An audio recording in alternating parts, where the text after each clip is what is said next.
मंदिर को अधिग्रहण करने के लिए जो कायदा बनाने का तय किया है और अंधश्रद्धा के नाम पर इस देश में एक नए तरह की अंधश्रद्धा पैदा करने का एक अभिक्रम शुरू किया है, इन दो विषयों पर हम सब बात करने के लिए यहां आए। हम सब बैठकर इस पर विचार करें और क्या हो सकता है इस दृष्टि से कुछ इसमें से मार्ग निकले, वो आज की इस बैठक का उद्देश्य है। अंधश्रद्धा निर्मूलन समिति नाम की एक संस्था काम करती है महाराष्ट्र राज्य में, और ये संस्था मेरी जानकारी में पिछले 15-20 वर्षों से काम करती है। इस संस्था के प्रमुख हैं जिनका नाम है डॉक्टर नरेंद्र दाभोलकर, और डॉक्टर नरेंद्र दाभोलकर के साथ बहुत बार मुझे संवाद करने का मौका मिला है।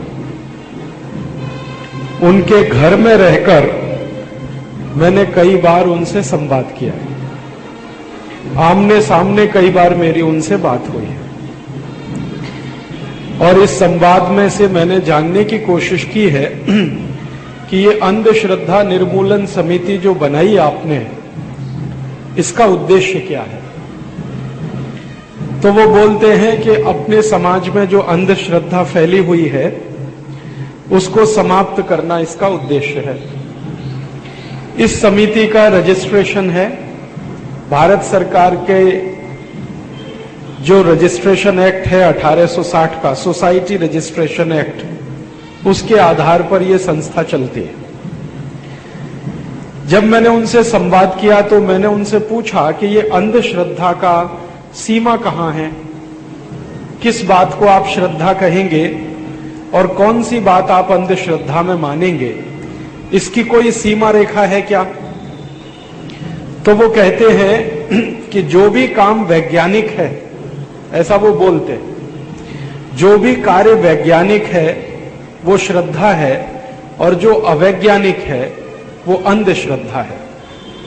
फिर मैंने एक दिन थोड़ा आगे उनसे संवाद किया कि वैज्ञानिक है कि नहीं, इसकी परिभाषा क्या है, किस कार्य को आप बोलते हैं कि ये वैज्ञानिक है और किस कार्य को आप बोलते हैं ये अवैज्ञानिक है।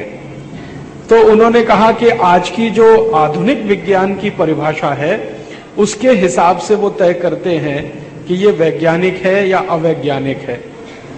तो मैंने उनसे कहा कि आधुनिक विज्ञान तो यूरोप से आया, अमेरिका से आया, इसका मतलब ये हुआ कि यूरोप और अमेरिका में जो चीज वैज्ञानिक है वही भारत में वैज्ञानिक है, और यूरोप और अमेरिका में जो चीज अवैज्ञानिक है वो भारत में अवैज्ञानिक है।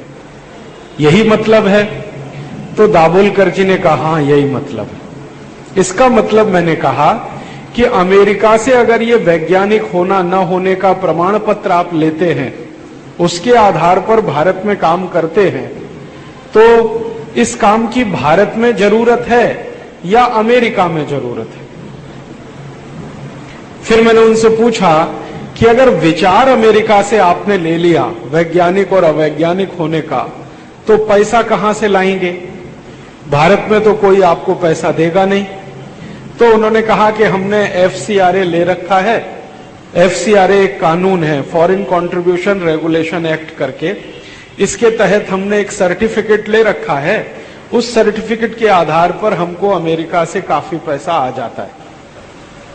अभी मैं आपके ध्यान में ये बात लाना चाहता हूं कि अमेरिका से आए हुए पैसे पर महाराष्ट्र राज्य में एक संस्था काम कर रही है जिसका नाम है अंधश्रद्धा निर्मूलन समिति, जिसके प्रमुख डॉक्टर नरेंद्र दाभोलकर, वो मैं आपसे कह रहा हूं कि कई बार संवाद करने से उन्होंने ये बता दिया कि पैसा अमेरिका से आता है, विचार भी अमेरिका से आता है, तो भारत में और महाराष्ट्र में उनका अंधश्रद्धा निर्मूलन का काम चलता रहता है। अब आप जरा समझ लीजिए कि अमेरिका से कोई पैसा क्यों देगा। भारत में अगर कोई आदमी काम करता है तो अमेरिका में रहने वाला कोई उसको पैसे क्यों देगा। इसको जरा समझने की कोशिश करें तो आप कहेंगे कि उसमें दया, प्रेम, करुणा का भाव है। अगर अमेरिका में रहने वाले को दया, प्रेम, करुणा का भाव है तो सबसे पहले उसके अपने पड़ोसी के प्रति होना चाहिए, क्योंकि अमेरिका में भयंकर अंधश्रद्धा है, यूरोप में उससे भी ज्यादा है। अमेरिका और यूरोप में जितनी अंधश्रद्धा है उसकी कल्पना आप यहां बैठकर नहीं कर सकते। आपको मालूम है अमेरिका में कैसी अंधश्रद्धा है, यूरोप में कैसी अंधश्रद्धा है। वहां कोई चर्च का व्यक्ति कोई बड़ी सभा करता है और उस बड़ी सभा में एक एक करके लोगों को मंच पे बुलाया जाता है और उन लोगों से पूछा जाता है कि आप बताइए कि जब से आपने ईसाई धर्म का पालन शुरू किया है आपको क्या लाभ हुआ है। तो लोग टेप रिकॉर्डर की तरह से चालू हो जाते हैं और बोलना शुरू करते हैं कि मैंने जब ईसाई धर्म का पालन किया उसके पहले मैं लंगड़ा था, मेरा पांव नहीं चलता था। जिस दिन मैंने ईसाई धर्म का पालन किया और वो चर्च से लाया हुआ पानी मेरे मुंह में डाला गया, उसी दिन से मेरा पांव ठीक हो गया। फिर एक दूसरा खड़ा हो जाएगा, कहेगा मुझे ब्रेन ट्यूमर था, भयंकर ट्यूमर था, डॉक्टर ने मरने के लिए बोल दिया था। मैं जिस दिन चर्च में आया और पहली बार मैंने चर्च का पानी पिया, उसी दिन से मेरा ब्रेन ट्यूमर ठीक हो गया। फिर तीसरा कोई खड़ा हो जाएगा कि मैं 20 साल से नपुंसक था, मुझे बच्चा ही पैदा नहीं होता था, मैं चर्च में आया, मैंने पानी पिया, मुझे बच्चा पैदा हो गया। फिर एक चौथा खड़ा हो जाएगा। फिर आप देखेंगे ये सिलसिला घंटों घंटों अमेरिका में चलता रहता है और अमेरिका से ज्यादा ये यूरोप में चलता रहता है। तो मैंने एक बार डॉक्टर नरेंद्र दाभोलकर को पूछा कि ये क्या है, आप तो डॉक्टर हैं, एमबीबीएस हैं, चर्च के मंच पर खड़े होकर कोई आदमी कह रहा है कि मैंने चर्च में ईसा मसीह की मूर्ति पर डाला हुआ पानी पी लिया तो मेरा ब्रेन ट्यूमर ठीक हो गया। कोई कहता है मैं लंगड़ा था, मेरा लंगड़ापन ठीक हो गया। कोई कहता है मुझे बच्चे हो गए। कोई कहता है मैं कैंसर से ठीक हो गया। कोई कहता है कि मैं मरने वाला था, यीशु ने मुझे बचा लिया। इसको क्या कहेंगे? विज्ञान की भाषा में आप जरा बताइए इसको क्या कहेंगे? तो नरेंद्र दाभोलकर एकदम चुप हो जाते हैं। वो धीरे से कहते हैं कि ईसाई समाज जो करता है वो सब श्रद्धा है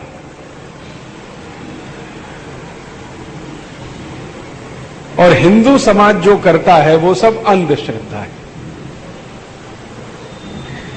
फिर एक बार मैं उनको ले गया पकड़ के, वो रहते हैं सतारा में, नरेंद्र दाभोलकर का जो घर है वो सतारा में है। मैं एक बार उनको पकड़ के ले गया जबरदस्ती मेरे साथ। सतारा से कराड़ जाने वाला एक रोड है, उस रोड पर छोटा सा एक गांव है, वहां पर एक मजार है, इस्लाम को मानने वालों की मजार है। तो वहां पर एक फकीर बैठता है। तो वो फकीर के बारे में सारे आसपास के गांव में ये चर्चा है कि जो उसके पास चला जाए उसको वो ताबीज देता है और वो ताबीज बांधो तो सब ठीक हो जाता है। जो व्यक्ति रोडपति है वो करोड़पति हो जाता है, जिसकी टांगें नहीं चलती है वो चलने लगता है, जिसको मुंह में जबान नहीं है वो बोलने लगता है। इस तरह की चर्चा पूरे क्षेत्र में है। तो मैं नरेंद्र दाभोलकर को पकड़ के ले गया कि जरा चलते हैं, देखें कि ये श्रद्धा है कि अंधश्रद्धा है। तो नरेंद्र दाभोलकर कहते हैं कि हमारी समिति में ये काम करने का नहीं है। माने अगर कोई मुसलमान के पीर पर, मजार पर इस तरह का काम चले तो उनकी समिति के लिए नहीं है। ईसाई वाले कुछ करें वो उनकी समिति के लिए नहीं है। हिंदू धर्म वाले कुछ करें तो वो अंधश्रद्धा है और उसी को गाली देना, उसी के बारे में एफआईआर कराना, उसके खिलाफ केस कराना, ये उनका मुख्य धंधा है। और ये धंधा कैसे चल रहा है? अमेरिका से आए हुए पैसे से चल रहा है। आपको कल्पना होगी कि नरेंद्र दाभोलकर की संस्था को जो पैसा अमेरिका से आता है, ऐसे ही भारत में सैकड़ों संस्थाओं को अमेरिका से पैसा आता है। और ये पैसा छोटा मोटा नहीं है। 18 से 20 हजार करोड़ रुपए हर साल आता है। 18 से 20 हजार करोड़ हर साल आता है। यूरोप से आता है, अमेरिका से आता है, और इस काम के लिए खर्च किया जाता है कि हिंदू समाज या भारतीय समाज जो कुछ करे उसको चिल्ला चिल्ला के कहो कि ये अंधश्रद्धा है। इस्लाम और ईसाइयत वाले कुछ भी करें तो वो सब श्रद्धा है। आपको मैं एक छोटी घटना सुनाता हूं कि थोड़े दिन पहले ईसाइयत का प्रचार करने के लिए एक व्यक्ति आया, बेनी हिन। आपने नाम सुना? बेनी हिन अमेरिका से आया था। भारत की सरकार ने उसको बेंगलोर में एक बड़ी सभा करने की अनुमति दी। उस समय कर्नाटक के मुख्यमंत्री थे देवेगौड़ा, एचडी देवेगौड़ा, और बेनी हिन की एक दूसरी सभा करने की अनुमति मिली, वो दिल्ली में। उस समय प्रधानमंत्री थे पीवी नरसिम्हा राव।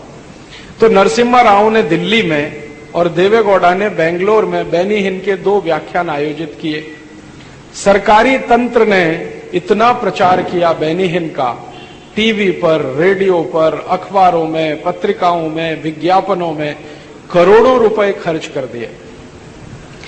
और हर बार एक ही बात कही गई कि बेनी हिन चमत्कारी आदमी है, जिसके सिर पर हाथ रख दे वही ठीक हो जाता है। एक अखबार में तो मैंने विज्ञापन में देखा कि बेनी हिन ईसा मसीह का दूत है, मैसेंजर है। वो जिसके शरीर पर हाथ फिरा दे उसका सब ठीक हो जाता है। अगर कैंसर है तो कैंसर ठीक हो जाएगा, ट्यूमर है तो ट्यूमर ठीक हो जाएगा, अगर पांव चल नहीं सकते हैं, अर्थराइटिस है, वो ठीक हो जाएगा। इस तरह का विज्ञापन पूरे देश में अखबारों में, टेलीविजन में, रेडियो में किए जा रहे थे और सरकार के पैसे से किए जा रहे थे। उस समय नरसिम्हा राव को मैंने एक पत्र लिखा था। मैंने उनसे कहा कि आप कहते हैं कि भारत की सरकार धर्मनिरपेक्ष है, सेक्युलर है, तो सेक्युलरिज्म का मतलब क्या है?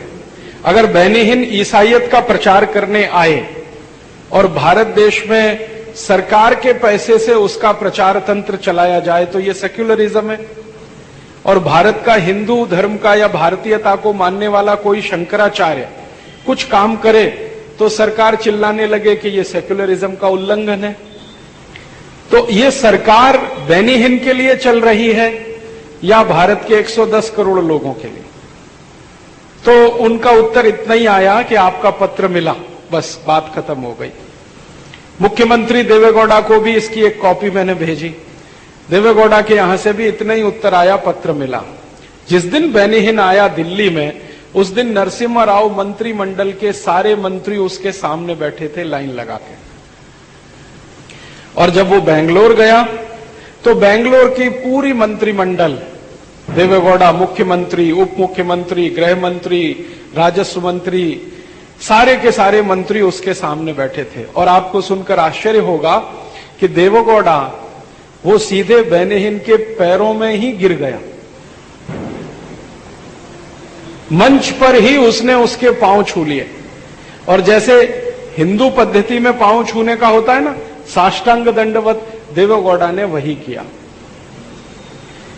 उस सभा में बेनी हिन ने बोलना शुरू किया कि ईसा मसीह की शरण में जो भी, मैं उस सभा में था, तो वो बोल रहा है कि ईसा मसीह की शरण में जो आएगा वो सब ठीक हो जाएगा, और ईसा मसीह ने आप सबके लिए भेजा है संदेश, और ऐसे ऐसे ये सब वो बोलता गया। उसके बाद क्या हुआ कि व्याख्यान पूरा हुआ तो फिर उसने कहा कि जो लोगों को कुछ संदेश इसमें डाउट है वो प्रश्न कर सकते हैं। तो मैंने सबसे पहले हाथ उठाया और एक प्रश्न पूछा कि मिस्टर बेनी हिन, आपके ईसा मसीह में बहुत ताकत है और आप में उससे भी ज्यादा ताकत है। आप जिसके सिर पर हाथ रख देते हैं वही ठीक हो जाता है, तो तुरंत आप अगली फ्लाइट से वेटिकन सिटी जाइए और आपका जो पोप है उसको दुनिया की सबसे खतरनाक बीमारी है जिसको पार्किंसन कहते हैं, उसके सिर पर हाथ रख दीजिए, वो तो पहले ठीक हो जाए। आपको मालूम है कि पुराना जो पोप था ना, वो पार्किंसन से मरा है।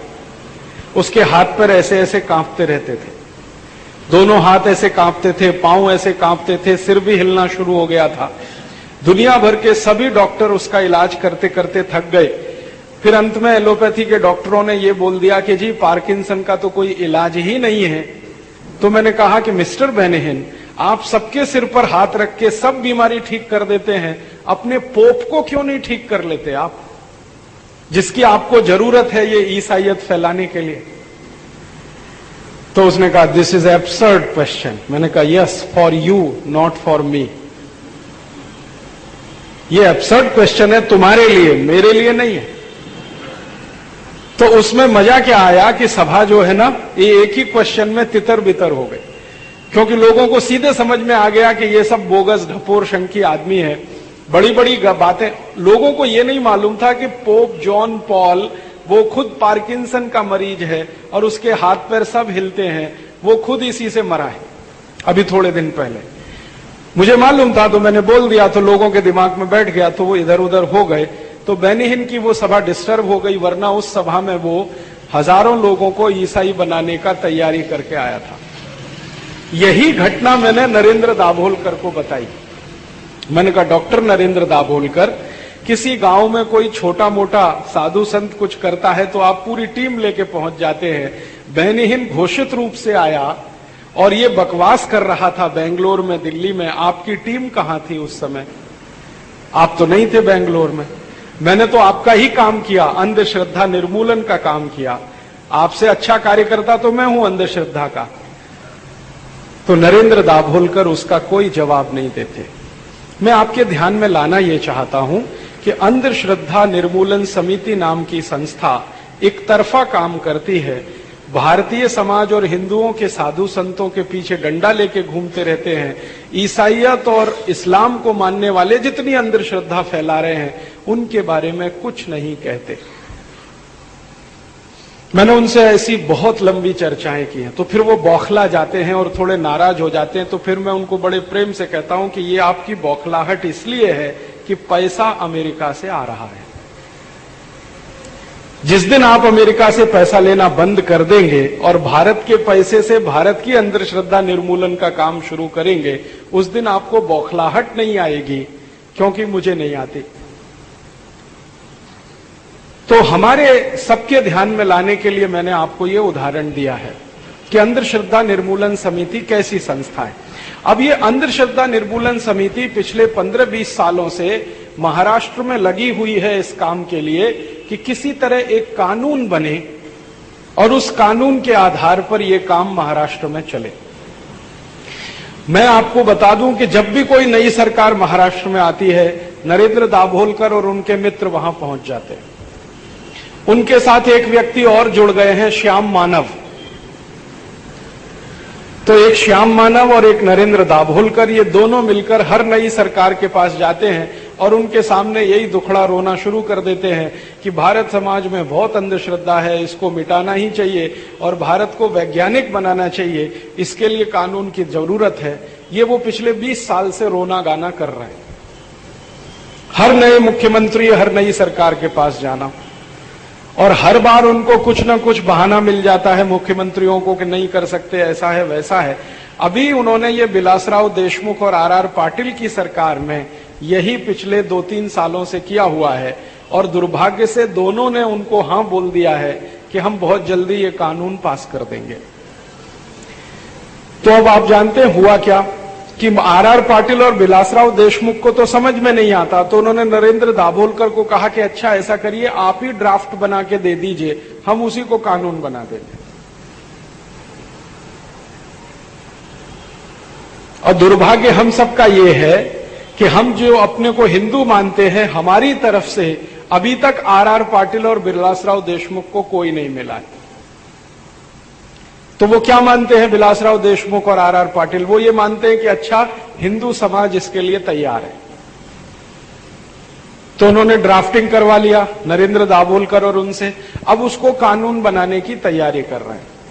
तो उसमें ऐसी ऐसी चीजें उन्होंने प्रावधान के रूप में डाली हैं कि थोड़े दिन के बाद आपको अंदाजा लगेगा जब ये कानून बन जाएगा कि क्या तकलीफ आने वाली है।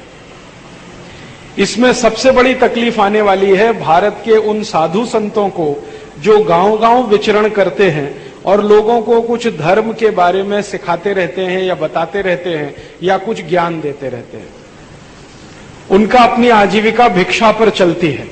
इस अंधश्रद्धा निर्मूलन में सबसे खतरनाक जो प्रावधान है वो ये कि इस कानून के बाद महाराष्ट्र राज्य की सीमा में कोई भी साधु संत अगर भिक्षा मांगेगा तो उसको भिखारी माना जाएगा, और जैसे भिखारियों के प्रति पुलिस का व्यवहार है वही साधु संतों के लिए किया जाएगा। आप जानते हैं महाराष्ट्र में कई स्थानों पर यह कानून है कि आप भीख नहीं मांग सकते। हवाई अड्डे पर, रेलवे स्टेशन पर, बस स्टैंड पर आप भीख मांगेंगे, पुलिस आपको जेल में बंद कर देगी। तो हमारे यहां ये जो हजारों साधु संत अब गांव-गांव घूमते भीख मांगते अपना जीवन चलाते हैं भिक्षा के आधार पर, वो अब अंधश्रद्धा होगा इस कानून के हिसाब से। आर पाटिल और बिलासराव देशमुख को तो कुछ खास अकल नहीं है, ये मैं आपको अभी कहता हूं और पब्लिकली भी कह सकता हूं, मुझे इसमें कोई तकलीफ नहीं है।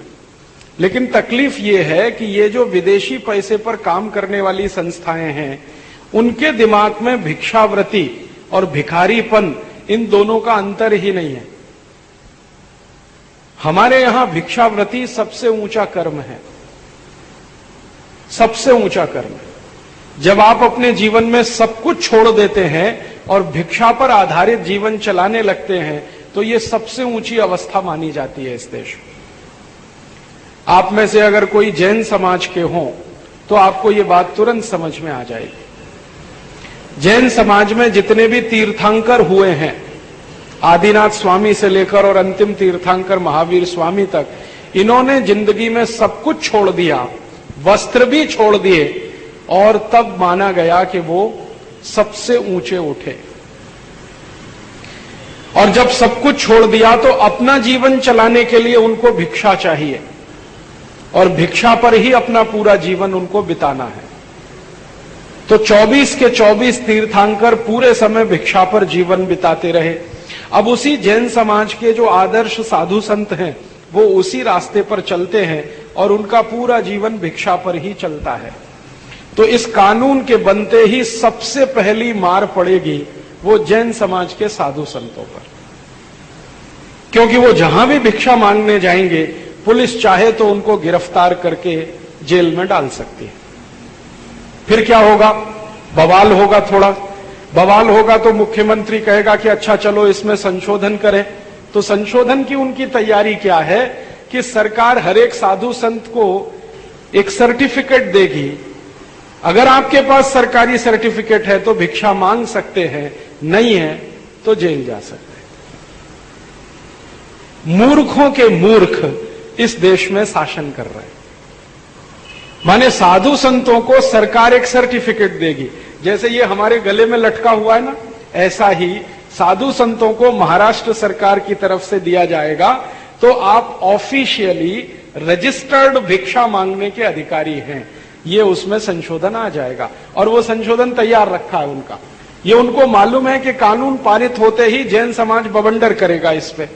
और जैन समाज की ताकत इतनी बड़ी है कि महाराष्ट्र सरकार को 50% टैक्स जैन समाज से ही मिलता है और पूरे हिंदुस्तान की सरकार को 52% इनकम टैक्स जैन समाज से मिलता है। पूरे हिंदुस्तान की सरकार को 52% इनकम टैक्स जैन समाज देता है। महाराष्ट्र सरकार को 50% टैक्स जैन समाज देता है। सरकार को अंदाजा है कि ये कानून घोषित होते ही, जैसे ही लागू होगा तो जैन समाज तो तिल मिलाने वाला है। तो संशोधन क्या करना है कि एक एक सर्टिफिकेट दिलवा देंगे सरकार की तरफ से कि ये रजिस्टर्ड है सरकार के पास, इसलिए ये भीख मांग सकते हैं, बाकी सब अनरजिस्टर्ड है। ऐसी मूर्खता का कानून है अंधश्रद्धा निर्मूलन कानून। दूसरा, अगर आप किसी भी व्यक्ति के पास जाते हैं और वो आपके दुख दर्द दूर करने की थोड़ी भी मदद करता है तो ये अंधश्रद्धा है। आप मोहन महाराज के पास आए और कहा महाराज मुझे पेट में दर्द होता है। मोहन महाराज ने आपको कुछ बता दिया कि ऐसा करो, त्रिफला चूर्ण खा लो, नहीं तो जीरे का पानी पी लो, या कुछ बता दिया, तो ये अब अंधश्रद्धा हो जाएगी इस कानून के बाद। क्यों? इसलिए कि मोहन महाराज कोई रजिस्टर्ड डॉक्टर नहीं है, तो ये बता नहीं सकते, बताएंगे तो अंधश्रद्धा हो जाएगी। तो मोहन महाराज को भी जेल और वो पूछने वाले को भी जेल। ये दूसरा प्रोविजन है। तो अब आप अंधश्रद्धा निर्मूलन कानून आने के बाद किसी साधु संत के पास जाके गलती से भी मत पूछ लेना कि महाराज मेरी ये समस्या का समाधान क्या। आपको पूछना है उसी व्यक्ति से जिसको लाइसेंस है सरकार का कि भले वो आपकी गर्दन काट ले, फिर भी पूछिए उसी को जाके, क्योंकि वो MBBS MD डॉक्टर है और उसको रजिस्टर्ड लाइसेंस है कत्ल करने का या किसी की जान ले लेने का। कल मुझे अतुल भाई ने बताया कि यहां एक गेटवेल नाम का हॉस्पिटल है, वहां कोई डॉक्टर चांडक है, उसने मरे हुए आदमी पे ऑपरेशन कर डाला था। मरे हुए आदमी पे ऑपरेशन कर दिया सिर्फ पैसे के लालच में। वो तो जिनके घर का आदमी मरा वो थोड़े होशियार थे, चालाक थे, तो डॉक्टर को पकड़ लिया और 14 लाख में उन्होंने सेटलमेंट कर लिया, नहीं तो डॉक्टर चांडक को जेल होने वाली थी। तो ये धंधा करने वाले MBBS MD डॉक्टर चलेंगे, अंधश्रद्धा निर्मूलन कानून उनको सर्टिफिकेट देता है, मोहन महाराज नहीं चलेंगे या कोई साधु संत नहीं चलेगा इस काम के लिए। अंधश्रद्धा निर्मूलन का कानून अगर सख्ती से लागू किया जाए तो हर मंदिर के बाहर पुलिस खड़ी रहेगी। आप मंदिर में आए और यहां आपने प्रसाद लिया तो वो अंधश्रद्धा है। ऐसी ऐसी धाराओं के साथ ये कानून बनाया जा रहा है। अभी पास नहीं हुआ है, असेंबली में आया है, बहस की होने के बाद उस पर पास करने की तैयारी है। ये सब क्यों हो रहा है समझने की बात है। सरकार तो मुख्यमंत्री देशमुख हो या RR पाटिल या ये अभी चला जाए कोई दूसरा मुख्यमंत्री हो या दूसरा उप मुख्यमंत्री, सरकार तो निमित्त मात्र है। ये कानून भारत में आए इसके लिए अमेरिका का आदेश है। अमेरिका को क्या समस्या है भाई? अमेरिका को सबसे बड़ी समस्या यह है कि भारत के समाज को अमेरिकी बनाना है, उसके रास्ते में सबसे बड़ी रुकावट ये मंदिर है। उनको मालूम है कि भारत के लोगों को अमेरिकी बनाने के रास्ते में सबसे बड़ी रुकावट है मंदिर, और फिर उसके साधु संत जो गांव-गांव घूम रहे हैं, मुफ्त में काम कर रहे हैं।